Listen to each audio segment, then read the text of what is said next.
Vous dormez. Vous mangez correctement. Vos analyses sont normales. Et pourtant, votre énergie n'est plus la même. Ce n'est pas un effondrement brutal. Ce n'est pas une fatigue spectaculaire. C'est plus discret que ça.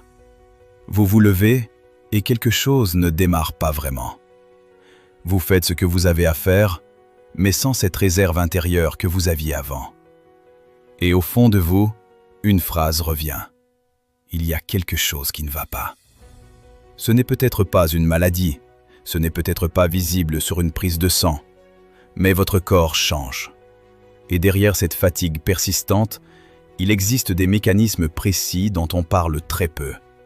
Votre horloge biologique qui perd en amplitude, votre système nerveux qui récupère moins efficacement, votre microcirculation qui ralentit silencieusement, et plus en profondeur encore, l'énergie cellulaire, l'ATP, les mitochondries, cette inflammation discrète liée à l'âge. Aujourd'hui, on va comprendre ce qui change réellement et pourquoi cette fatigue peut s'installer sans bruit. Si vos analyses sont normales, cela ne signifie pas que votre énergie fonctionne exactement comme avant. Après 60 ans, beaucoup de changements ne relèvent pas d'une maladie.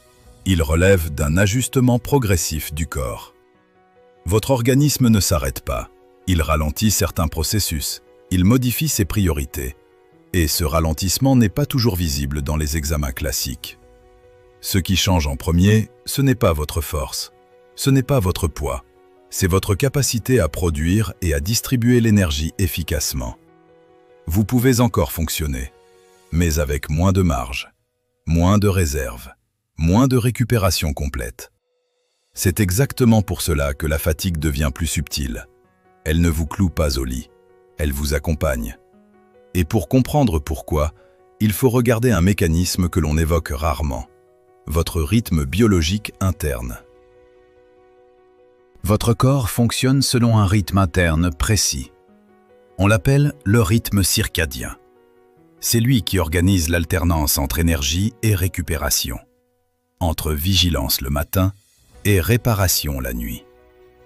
Quand vous étiez plus jeune, ce rythme était marqué. Le matin, votre cortisol montait franchement. Votre température corporelle augmentait. Votre cerveau recevait un signal clair. On démarre. Avec l'âge, cette amplitude diminue. Le pic du matin est moins net. La baisse du soir est moins profonde. Les contrastes s'atténuent. Résultat, votre corps ne bascule plus aussi clairement d'un mode à l'autre. Vous ne démarrez plus vraiment fort et vous ne récupérez plus totalement la nuit. Ce n'est pas un problème de volonté, c'est une question de signal biologique. Et lorsque ces signaux deviennent moins puissants, l'énergie devient plus plate. Pas absente, plate. Mais le rythme circadien n'est pas le seul facteur. Il y a un autre système, plus discret, qui influence directement votre capacité à récupérer. Votre système nerveux autonome. Votre énergie ne dépend pas uniquement du sommeil. Elle dépend aussi de la capacité de votre système nerveux à alterner entre tension et récupération. Ce système fonctionne grâce à deux branches. Le mode activation, quand vous agissez, réagissez, faites face au stress, et le mode récupération, quand votre corps répare, régénère, restaure. La qualité de cette alternance se mesure par un indicateur peu connu, la variabilité de la fréquence cardiaque. Plus cette variabilité est élevée, plus votre organisme est capable de s'adapter rapidement. Avec l'âge, cette variabilité diminue progressivement. Cela signifie que le système nerveux reste plus longtemps en mode tension légère, même sans stress évident, même sans inquiétude particulière. Le corps met plus de temps à redescendre. Et quand la récupération nerveuse est incomplète, la fatigue s'installe. Pas parce que vous avez trop fait, mais parce que vous ne récupérez plus totalement entre deux efforts. Et cela s'additionne jour après jour. Pourtant, même si le système nerveux récupère moins bien, il reste un autre facteur souvent ignoré, la façon dont l'oxygène circule réellement dans vos tissus. Lorsque vous pensez à l'énergie, vous pensez peut-être au cœur. Mais le cœur n'est qu'une pompe centrale. Ce qui compte réellement, c'est la microcirculation. Les millions de petits capillaires qui apportent l'oxygène et les nutriments jusqu'aux cellules. Avec l'âge, ces micro-vaisseaux deviennent moins réactifs. Leur capacité à se dilater rapidement diminue. L'oxygène arrive, mais plus lentement, moins efficacement. Et quand l'oxygène circule moins bien, la production d'énergie devient plus coûteuse. Les muscles récupèrent plus lentement. Le cerveau met plus de temps à se clarifier. Vous n'êtes pas faible, vous êtes moins bien oxygéné au niveau microscopique. Ce phénomène est progressif, il ne se voit pas. Mais il participe à cette sensation étrange. Je fonctionne, mais je n'ai plus d'élan. Et il y a un autre changement encore plus discret qui influence directement votre réserve énergétique, la masse musculaire. On parle souvent des muscles en termes de force, mais les muscles ne servent pas seulement à bouger. Ils sont aussi un organe métabolique majeur. Ils participent à la régulation du glucose. Ils influencent la sensibilité à l'insuline. Ils stockent de l'énergie. Après 60 ans, même sans perte visible, on perd progressivement de la masse musculaire. C'est ce qu'on appelle la sarcopénie. Elle peut commencer lentement, sans changement spectaculaire.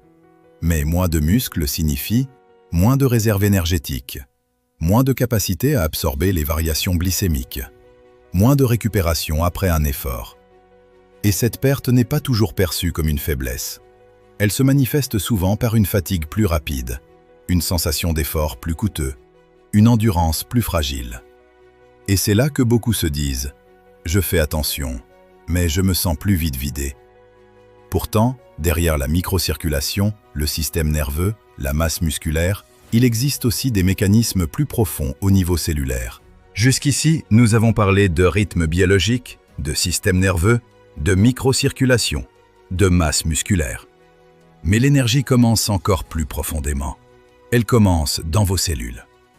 Chaque cellule de votre corps fonctionne grâce à une molécule appelée ATP.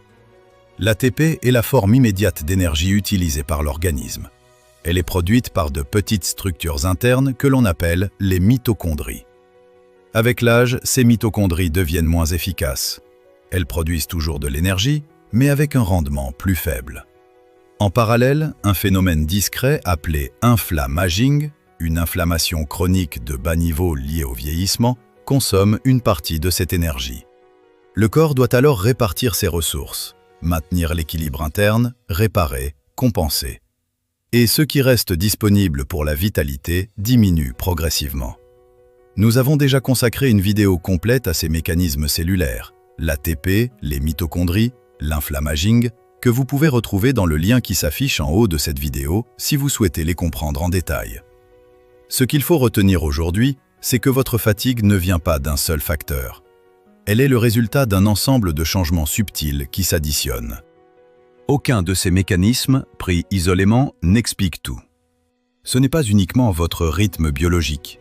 Ce n'est pas uniquement votre système nerveux. Ce n'est pas uniquement vos muscles. Ce n'est pas uniquement l'ATP ou les mitochondries. C'est l'addition. Une baisse d'amplitude biologique, une récupération nerveuse moins complète, une microcirculation plus lente, une masse musculaire qui diminue, une production d'énergie cellulaire moins efficace. Chacun de ces changements est modéré, mais ensemble, ils modifient votre sensation globale de vitalité. Et parce que ce processus est progressif, il devient insidieux. Vous vous adaptez, vous ralentissez légèrement, vous réduisez certaines activités, vous normalisez cette fatigue. Jusqu'au moment où vous vous dites « c'est peut-être juste l'âge ». Mais comprendre ces mécanismes change la perspective. Cela ne signifie pas que tout est irréversible. Cela signifie que votre énergie ne disparaît pas sans raison. Elle évolue selon des lois biologiques précises. Et plus tôt on comprend ces changements, plus on peut agir avec lucidité. Votre fatigue n'est pas imaginaire. Elle est le reflet d'un équilibre qui se modifie.